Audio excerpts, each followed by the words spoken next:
I know some people like people watching. I actually don't. I get annoyed at people watching. Like if I'm at the airport, I get annoyed. You might agree with this, but for any of the empaths out there, like I'm a total empath. So like I pick up so much on people's energy.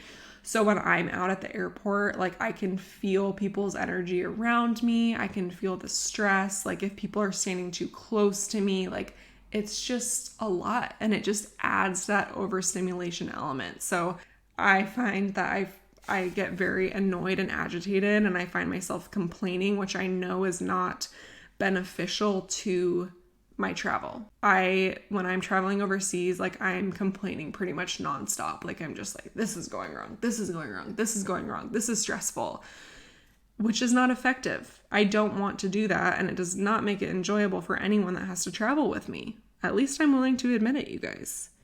But I need to find a better way to handle this and try to do this with a little bit more grace and a little bit more positivity, because I think it would make things better for myself if I can just be like brushing off the small stuff. But in the midst of it, in the midst of the stress and the travel of flying over here, it feels like everything when those little things are going wrong. It feels like everything. You're listening to Breaking the Ice, a podcast and community created for wives and girlfriends of professional hockey players, but since has turned into so much more. Stories shared by women around the globe who come together for a sense of connection and community. You may be in the sports industry, a hockey parent, an athlete, or a person who just enjoys podcasts, but I can promise you, you'll be inspired by these women every single day, while we evolve through the tips, tricks, do's, and don'ts for all things hockey. And guess what? So much more.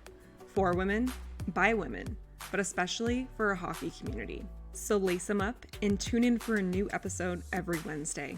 Thanks for listening. This podcast is sponsored by BetterHelp. For those that have listened to episodes in the past, you know that BetterHelp has come up several times from some of my guests. Living the lifestyle that we do, it is so beyond important to talk about our feelings, and I think that it would be very valuable to have like a third party listening ear to offer advice and insight into our lifestyle and situations. I think something for me that has kind of delayed my start into getting into therapy is that half of the year I'm living in a different country. So the coolest part about BetterHelp is it's customized online therapy, and they offer video, phone, and even live chat sessions with your therapist. So you don't even have to see them on camera if you don't want to. And it's way more affordable than going to in-person therapy, and you can start communicating with someone in less than 48 hours. So I'm excited to try out BetterHelp this hockey season. I think that people can only benefit from going to therapy, and it probably can only improve the kind of experience you're going to have during the season. So if you're interested in signing up for BetterHelp, you can head to betterhelp.com/breaking the ice.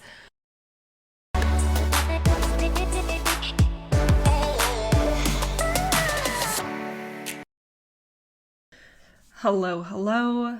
I have officially made it to the other side of the pond. I'm sitting here in my new apartment recording this episode today. Our travel day was to be expected.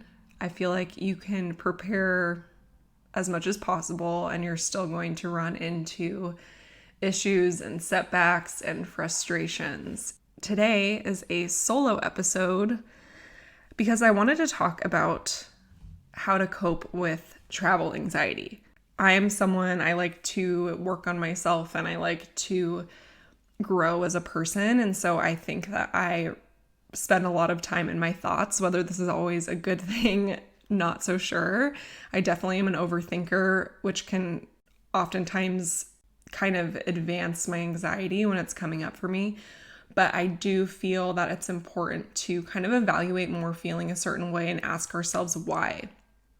So I started kind of noticing that every single time that I travel, whether that's vacation or moving to a new place, it brings up these feelings of anxiety for me. And I'm someone that's struggled with anxiety since before I could remember. So like going back to high school. I think that was like the very first time that I started experiencing anxiety because I went to a different high school than a lot of my friends that I went to middle school with. So it was kind of like a fresh start.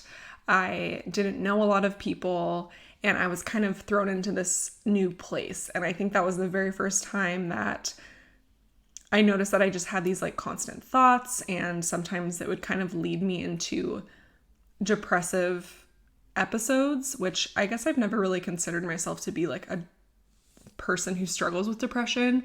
But as I look at it more and more, I think that I definitely wouldn't say that I have like chronic depression or constant or like often, but I do definitely have waves of depression that come up in my life depending on certain seasons that I'm going through. And so with this travel anxiety, I think a lot of us have it, but we don't always know how to identify it because a lot of the times this is just how it is, and it is. I think there's a huge difference from traveling somewhere versus moving somewhere because you have, you know, the kids, the dogs, the bags, and a lot of us fly over without our significant others. So this was my very first time actually flying over without my husband, and I'm very happy to say I will never do that again. I don't care if I have to miss Oprah Winfrey's gala that I'm invited to. I'm literally never flying over without my husband again. And I was kind of doing some research about travel anxiety, and I found this interesting, but there was this one study that said that 65% of people who have been in a major car accident develop travel anxiety. And also another statistic is having a panic attack while in an unfamiliar area can also lead to anxiety over traveling. Definitely have experienced both of those things, whether it's correlated or not. I'm not entirely sure. But I was thinking about this, and it's not always, I think it's a combination of things, right? Because we always think it's just about the travel. But I do feel that I get very triggered by going to a new place. So if I'm going to move to Europe, which is not my home country, so this probably would come up for you as well if you're from Europe moving to North America, it's a brand new area. If you're going to a new city, it's a new group of friends. You kind of have to like put yourself out there. You question, are people going to like me? You know, and so you're going through that while also realizing that you are not just going on vacation. You are leaving your life for the next 8 months. And that can be a really overwhelming feeling. I mean, I would not say that many people in this world know what it feels like to pack your shit up every 8 months and move overseas. It's a lot. And I think because we do it so often that we kind of can dismiss these feelings and thoughts, and we just kind of think like, oh, like we'll get through it. This is fine. This is normal. But like, it's not totally normal. Yes, it's probably normal for us and it feels just like routine. But I think that we have to honor how we're feeling in this time and space and allow ourselves to recognize that, yeah, this is really hard. And, you know, I am excited to go to this place, but I'm also really nervous, and your feelings are totally valid. I was chatting with one of the other girls on this team, and she flew over here before I did, and she was just kind of telling me how like it's always really hard for her when she first gets here because it's always such an adjustment. And it kind of got me thinking, wow, that's actually so true. Like I never really looked at it that way. Like I always feel like, yeah, it's an adjustment to get settled. But I always find myself right when I get to the team that I'm on, I get really moody and I get really complaining, and I just don't feel happy because I'm getting thrown out of my element, right? So it's like we get back to where we're from. You know, if you have a home, if you have a place that you're comfortable with, whether that's family or, you know, you're just kind of in your home country going about your routines, going to Target and Trader Joe's, you're getting back into your system, you're comfortable, you have your items around you. Moving on top of that, you're out of your element and you're coming into a place that might not always have the things that you are comfortable with. So I know I probably sound like a broken record, but in a lot of my episodes before, I've always talked about how I need to make my space homey, and I never do that because I feel like I always want to. And then like, I kind of start to agree with my husband in the sense that, yeah, we're only here for 8 months. So like, why should we spend, a couple $100 making this place homey if like, we're not going to live here?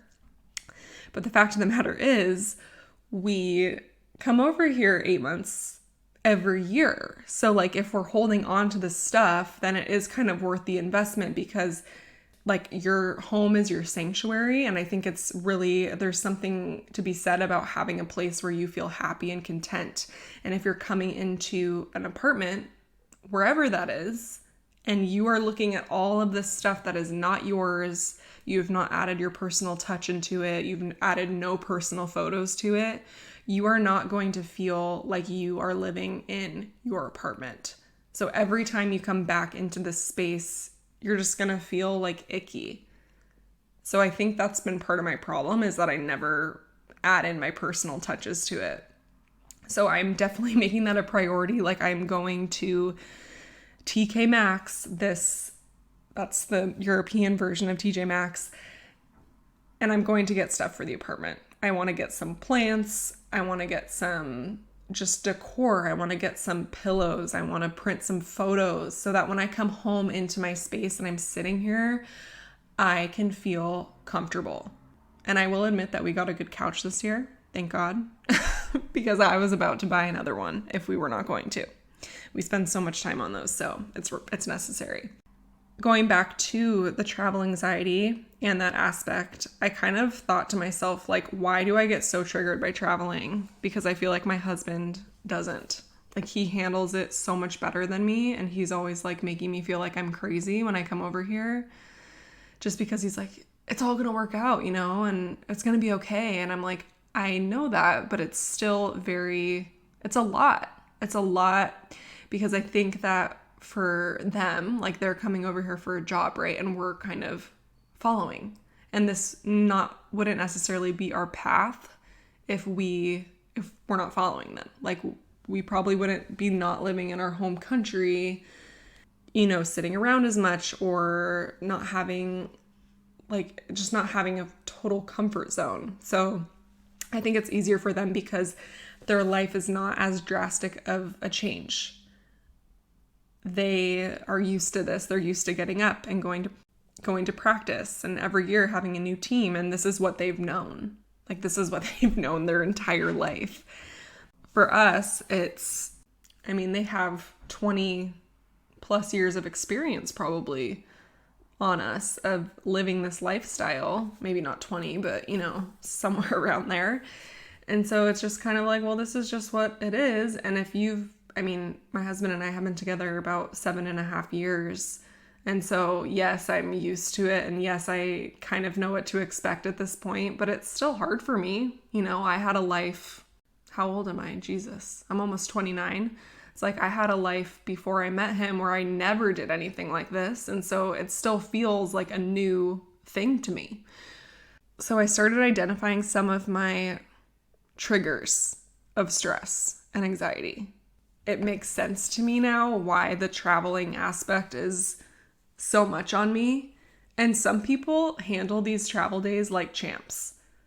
And I got so many nice messages like, you're a superhero. I don't know how you're doing this. I'm not a superhero. I struggled hard. And in the moment, I did not feel like I was calm at all.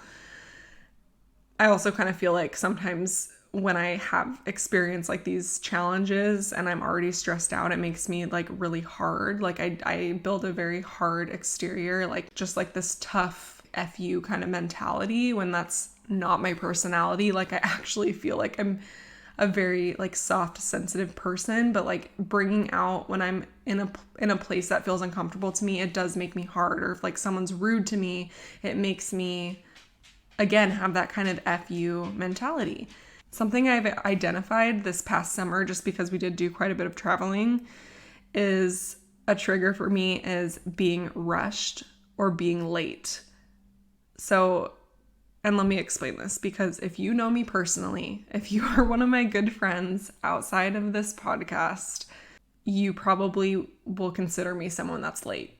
I'm not admitting that I'm someone that's such an early on time person. I've always been a little bit late. I kind of always underestimate how much time I need to get somewhere or be ready. I will admit that. But when it comes to traveling and appointments, there's something about that is very triggering for me if I'm rushing in last minute. Because I like to, for appointments or travel, I want to come in and be able to take my time and go to the bathroom or like sit down for a second or get food. And so if I'm rushing, I start to panic. It causes this fight or flight within me. So even this past weekend, I had a wedding that I was going to, and I wanted to leave at 1, and I had my dad and sister out helping me, and I had an appointment that morning. It was the only appointment I could get in to go to the doctor before I left, so I had to take it, but it kind of just like set me back, and then, it just took a little bit longer than we thought to get the car loaded, and then we realized we didn't have gas, and then we realized we were hungry, so we really didn't get on the road till an hour and a half after. And since I was in this wedding, I knew I had to be there at 5:45. So I started freaking out. I was just a nightmare.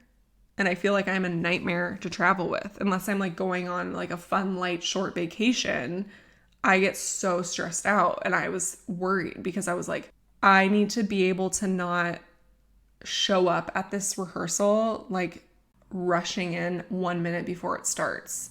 A, because I feel like it's really rude to do that. And B, I want to be able to gather myself, and especially throwing a child into this mix where I have to sit there and feed him on top of getting myself ready. I didn't want to be rushing. So anyways, kind of where I'm going with this is like, I started like having a panic attack in the car, and I'm like, where is this coming from? And my sister kind of had to talk me down, and she was like, look, we're going to get there in time. If we have to drive you right to the rehearsal and drop you off, like, that's fine. You can change in the car. You can get ready in the car. But I just had it so fixated in my mind that I needed to have that time to get ready, and I wasn't going to have that time. And it started to make me panic. So anyways, we wound up getting there, and I had like 10 minutes to get ready at our Airbnb until we had to take off for the venue, which was an additional 20 minutes from where we were staying.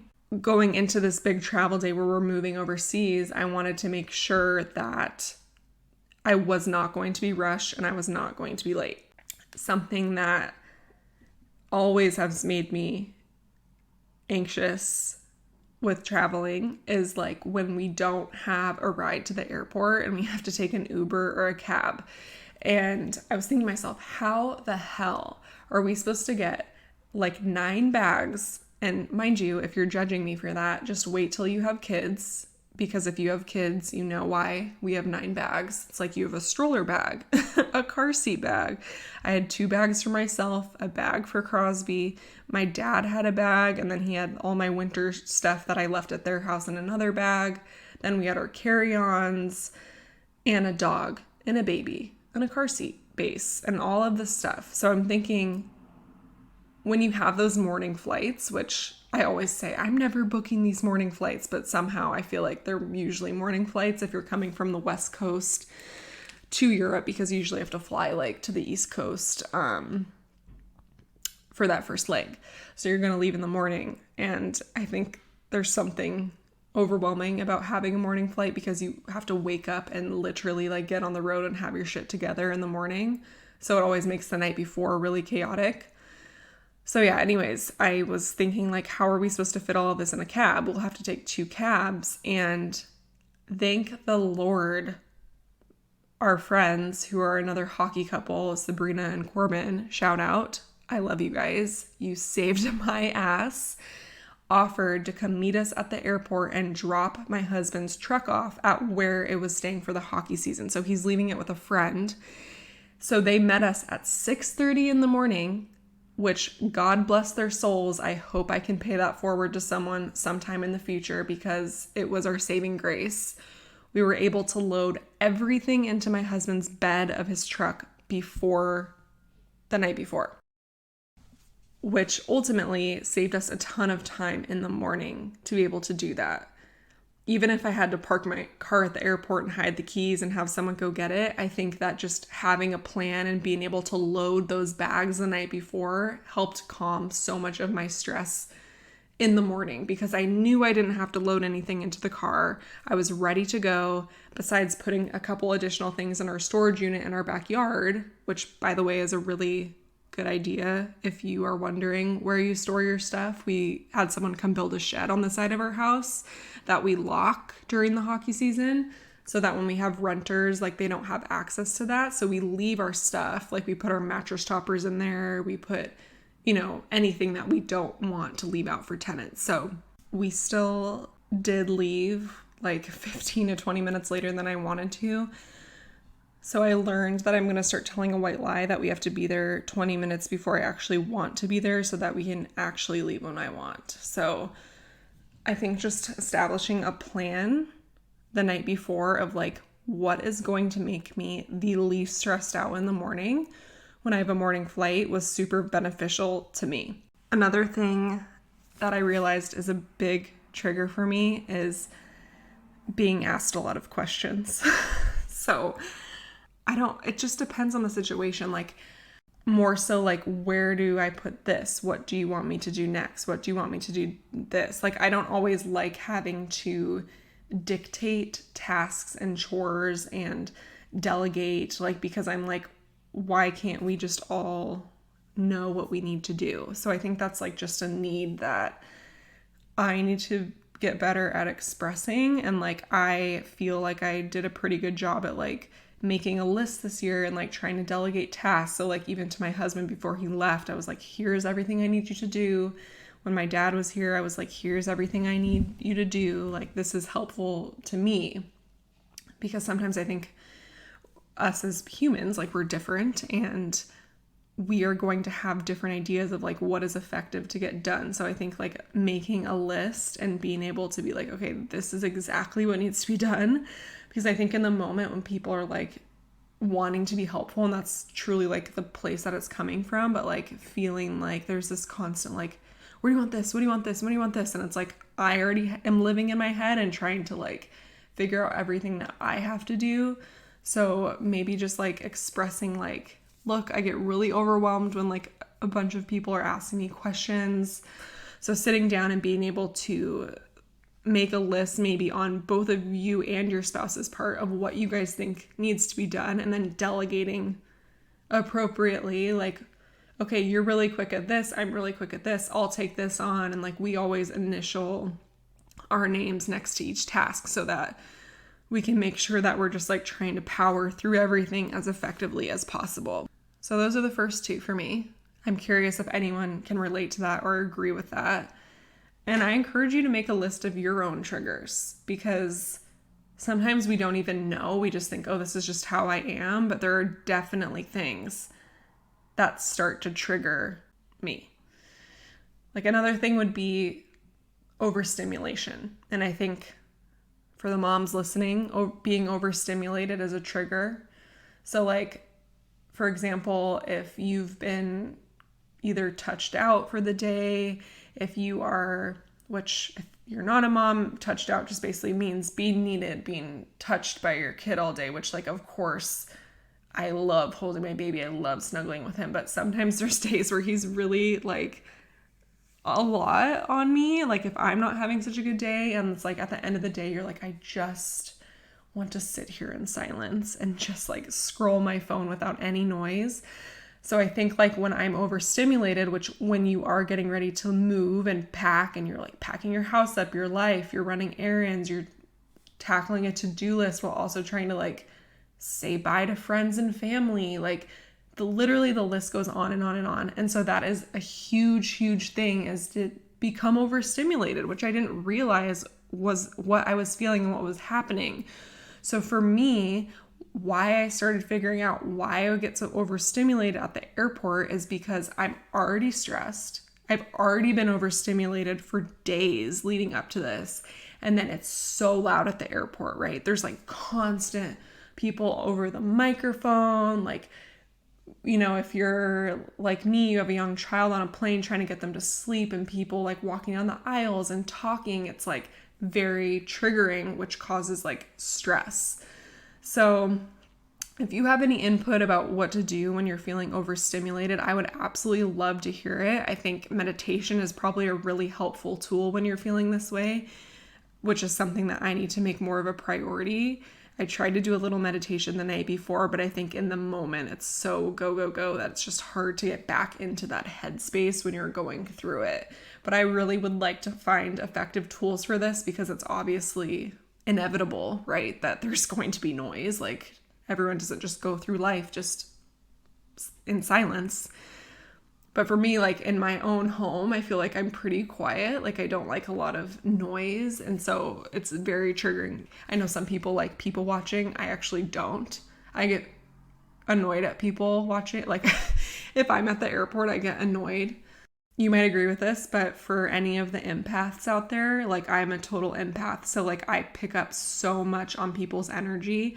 So when I'm out at the airport, like I can feel people's energy around me. I can feel the stress. Like if people are standing too close to me, like it's just a lot and it just adds that overstimulation element. So if you have any tips for like trying to power through this, let me know. I find that I get very annoyed and agitated and I find myself complaining, which I know is not beneficial to my travel. Like when I'm traveling overseas, like I'm complaining pretty much nonstop. Like I'm just like, this is going wrong. This is going wrong. This is going wrong. This is stressful, which is not effective. I don't want to do that. And it does not make it enjoyable for anyone that has to travel with me. At least I'm willing to admit it, you guys. But I need to find a better way to handle this and try to do this with a little bit more grace and a little bit more positivity, because I think it would make things better for myself if I can just be like brushing off the small stuff. But in the midst of it, in the midst of the stress and the travel of flying over here, it feels like everything when those little things are going wrong. It feels like everything. All right, and the last trigger that I identified is clutter. I never knew this was a trigger for me because let me tell you, in my younger years, of college and high school, one may tell you that I was messy. And I wasn't messy like disgusting, like I was just messy. I just wouldn't, and I would say I was probably like that last year too, to be honest with you, because when you have a newborn that has colic, it's literally impossible to clean because all you want to do is sleep when they're sleeping. But ever since having my son, I have become a new woman with cleanliness and keeping my space tidy. So my husband did the best he could to like declutter our apartment, but of course, like girl guy difference, like there's difference between like what a girl might find cluttered versus a guy.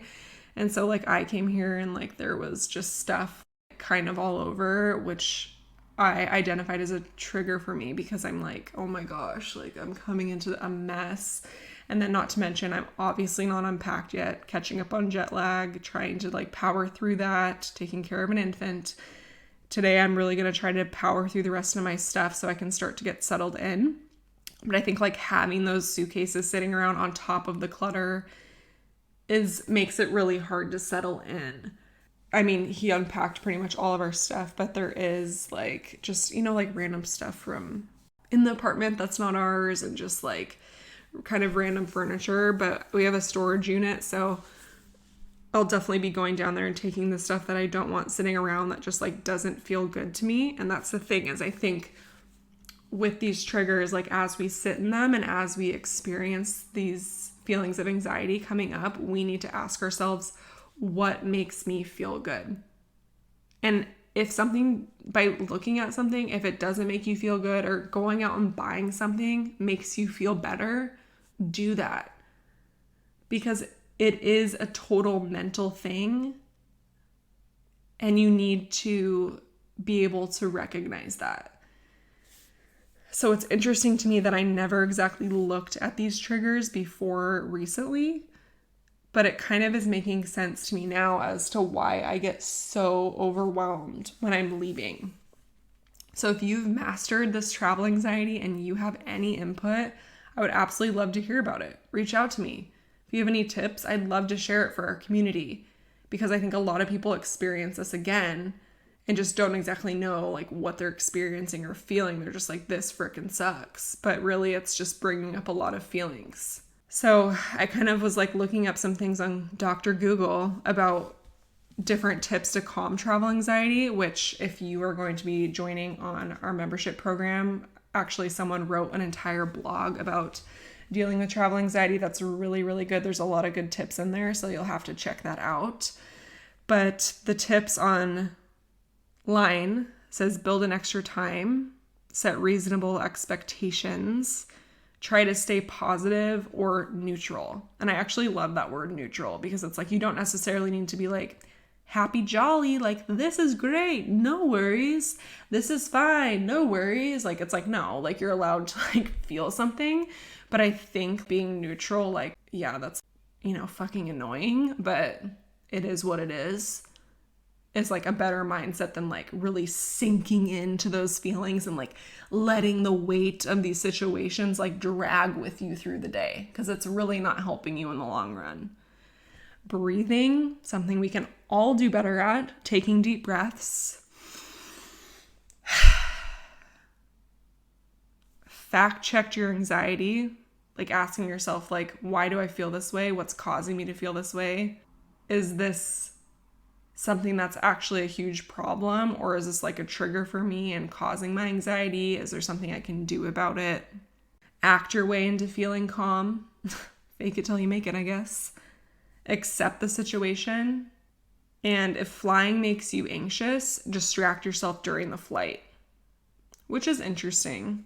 I think I've always been scared of flying. I think just being in a tube in the air is scary, even though people literally do it every day and have done it for forever.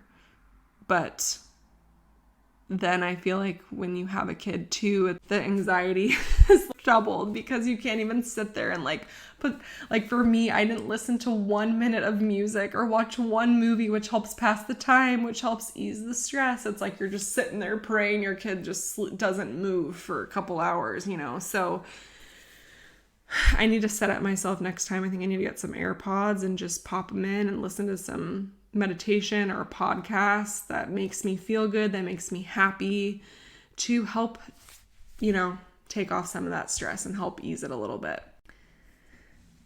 Anyways, I just felt called to do an episode on this because I've just been doing some reflecting, and I hope that someone can relate to it. If you can, I would love to see you share it to your story. If not, that's okay too. But I'm just hoping, that some people can connect with it, because I know I've chatted with some girls about feeling the exact same way. So make sure to reach out if you're feeling any type of way. I'm here for you. I know we have a whole community of women that feel really similar feelings come up. And if you're experiencing any anxiety or depression, just know that that's normal within the lifestyle. Like, it's very isolating and can be hard and lonely, and you don't always have to put on a happy face. But I hope that maybe identifying some of these triggers can help you kind of strategize and plan your travel a little bit better. And that's the thing, is like a lot of people ask me like, oh no, like what's going on? Like what's wrong with what's happening with your travel? And it wasn't necessarily anything huge, just like little minor things where like I would show up and like my son's apparently not on the reservation when I have it in my email, and like my bags were supposed to be free, and then they were saying it was like $400, and then it took 45 minutes to get checked in. So it's just like these little things stacking and stacking on top of each other. It's like, why is this happening? Like, why can't this always just be easy? And then I also had a little issue with TSA, where the lady at O'Hare Airport, go figure, because they're literally notorious for being so rude at that airport, was extremely rude to me. And I just said, you know what? I'm doing the best I can. I'm traveling alone with my dog and my baby. Like, can you please just I'm trying to get everything on here as quickly as possible. I just said, please, don't be rude. I'm doing the best I can. And she was like screaming at me. And I was just shocked. I'm about to get on this 10-hour flight. The last thing I need is this bad energy flooding in on me by this random ass person. So I did what I did best, and I went and reported her to the freaking head of security because I was furious. And I hope that she will get in trouble in some type of way, because I do not think that's appropriate or acceptable to ever be talking to someone like that. So it's inevitable that shit's gonna happen when you travel. And there was more things on top of that, such as the lack of sleep. Again, just trying to, I guess, stay neutral. And I'm saying this because I need to try to do this better myself. Will probably help us all in the long run. To wrap up this episode, I wanted to share with you guys all of the funny responses I got, because on Instagram I asked what your triggers were when traveling, and there are some hilarious responses. So I was going to read some of them and then tell you if I agree or if I disagree. Someone said everyone else's kids on the plane. Yeah, I kind of agree.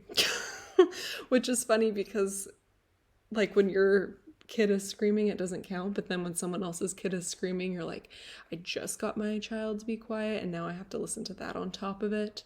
So, but I feel like we're all in this together, you guys. When people don't help when there's kids involved, yeah, I think if you see like a mom that's struggling with her bags, or like when I traveled by myself a couple weeks ago to go visit my friend in Northern California, my son literally didn't make a peep the entire flight, but I could feel people staring at me, like not wanting me to sit next to them. And it just made me feel bad, because I'm like, okay, I'm already traveling alone. This is obviously not an ideal situation, so don't make me feel even worse by glaring at me, or you're seeing me struggle with my bags and you're just standing there staring at me, especially flight attendants. Normally I found that it's really helpful, but sometimes it's not. Flying in general, hate it no matter how many times I do it. Yes, the accuracy, agree. Airline staff giving you conflicting info and not knowing their own rules. Oh my gosh, this is like every time we fly. I feel like, especially if you have a dog, or just with everything with COVID going over there, like people are so confused and like give you a hard time about the visas. Like not everything is streamlined, and like it just depends on the employee that you get. Should I open the window shade or keep it closed? I will never know. Oh my gosh, this is funny. This does not trigger me, but I can see why you would be confused. People going barefoot to the bathroom. I'm very concerned for you if you do this. That is all I will say. When everyone stands up on a plane before boarding. This is also not a trigger for me, because at that point I think I'm just so relieved to have been landed, so I just don't really care. But I do think it's annoying, and I hate when people like rush out in front of you if they're in the aisle behind you. Like I just wish the airlines would be better at like allowing certain rows to leave, at like saying, okay, row 1 through 20, instead of just like everyone standing up and trying to rush off the plane, because we're all going to the same place. We all have to go through customs, so just sit down. When people turn their light on or open their window during sleeping time, yeah, that's just kind of no sense of awareness. 3 people said when the plane is hot. Yeah, that's definitely not fun. Like when you sit down and you're just already hot, and then you sit down, there's no air, especially on those international flights. Like you can't adjust your air, because I think you're in the air for so long. My husband waiting to go to the bathroom until the exact minute they start boarding. That's hilarious. Everyone wanting to see us the day before we leave. Yeah, that's tough. You have to make a clear boundary in advance, saying like, we're going to be super busy. These are the times that work for us, so that doesn't happen. Flight delays and bad customer service. Yeah, the bad customer service is very annoying, and I think when you're traveling, it's already stressful. Then to have bad energy on top of that, like, I will snap. Judgmental looks, people who act like they've never seen a kid cry, someone asking if my baby's okay when their baby's crying, people who let their babies scream without consoling them, delays, people standing too close to me in line / in general. That's from my sister, and I completely agree with that. I absolutely cannot stand when people stand too close to me, especially random people. Anyways, these are hilarious. I'll probably share more to Instagram, But thank you so much for listening to this solo episode. I hope that you could relate. Let me know what you think, and we will see you next week. That will be the episode with my co-host for about a month, Brittany Wedgwood. I am so excited for her to join in on these conversations with me, so stay tuned for that, and we'll see you then.